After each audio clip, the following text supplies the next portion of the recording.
चलिए आज चलते हैं तेल गांव के जंगलों में एक ऐसी कहानी सुनने जो यकीनन रोंगटे खड़े कर देगी। तो कहानी शुरू होती है एक पूर्णिमा की रात से। घना जंगल, सुनसान सड़क और उस पे बाइक से गुजरते 3 दोस्त, हमारा कहानीकार सुरेश और अजय। माहौल में एक अजीब सी खामोशी है, बिल्कुल वैसी जो किसी तूफान से पहले होती है। बस एक पल के लिए वो लोग रुकते हैं और बस उसी एक पल में सब कुछ बदल जाता है। अजय कहीं नहीं है, मतलब जैसे हवा में ही गायब हो गया हो। अब पहले तो उन्हें लगा कि अजय मजाक कर रहा है, होता है ना दोस्तों में। तो उसे डराकर बाहर निकालने के लिए उन्होंने खेल शुरू किया, एक काउंटडाउन। आवाज लगाते हैं, 1। जंगल से कोई जवाब नहीं, सिर्फ सन्नाटा। 2। अब सिर्फ उनकी अपनी धड़कनों और सांसों की आवाज गूंज रही है। 3। माहौल में अब ठंडक घुलने लगी है और साथ ही डर भी।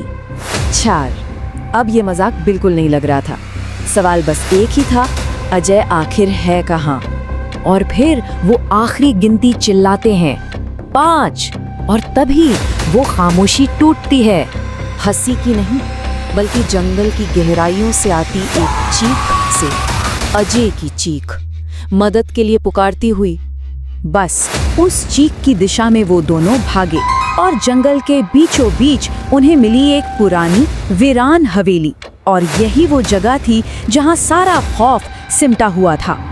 अब यहाँ दोनों दोस्तों की सोच अलग हो जाती है। हमारा कहानीकार जो है वो लॉजिक लगाने की कोशिश कर रहा है कि शायद कोई कातिल है, कोई साइको है। पर सुरेश का डर से बुरा हाल है। उसे पूरा यकीन है कि ये किसी डायन का काम है। हिम्मत करके वो हवेली के अंदर जाते हैं और जो नज़ारा वो देखते हैं वो दिल दहला देने वाला है। अजय की लाश छत से लटक रही है और उसका सिर गायब है। और फिर खौफ अपनी इंतहा पर पहुंच जाता है। सामने एक औरत खड़ी है जिसका खुद का सिर नहीं है और उसके हाथ में है अजय का कटा हुआ सिर। और वो सिर उनसे बात कर रहा है। अब कहानीकार अकेला है, फंस चुका है, बचने का कोई रास्ता नहीं सिवाय इसके कि वो उस भूत की दर्दनाक कहानी सुने, क्योंकि अब उसकी जान उसी कहानी पर टिकी है। तो वो आत्मा बताती है कि कैसे उसकी बेरहमी से हत्या हुई थी।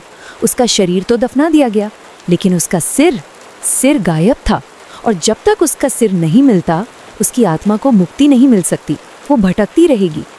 तो उसकी शर्त सीधी और साफ है और उतनी ही डरावनी भी। मुझे मेरा सिर ला कर दो, वरना तुम्हारा हश्र भी तुम्हारे दोस्तों जैसा ही होगा। अब कोई और रास्ता तो है नहीं। अगर जिंदा रहना है तो उस कटे हुए सिर की पहेली को सुलझाना ही होगा। इतने खौफ के बीच भी दिमाग काम करता है। कहानीकार उस आत्मा की बातों को फिर से याद करता है, एक एक टुकड़ा जोड़ने की कोशिश करता है। हत्यारों ने मछली तलने की बात की थी, पर पति ने तो सिर्फ एक ही मछली पकड़ी थी। 3 लोगों के लिए एक मछली तो काफी नहीं होगी। तो इसका मतलब वो और मछली पकड़ने जरूर गए होंगे हवेली के पीछे वाले तालाब में, और हो ना हो सिर भी वहीं फेंका होगा। और उसका ये अंदाजा बिल्कुल सही निकलता है। 2 घंटे की मुश्किल खोज के बाद तालाब की कीचड़ में धसी हुई वो खोपड़ी मिल ही जाती है।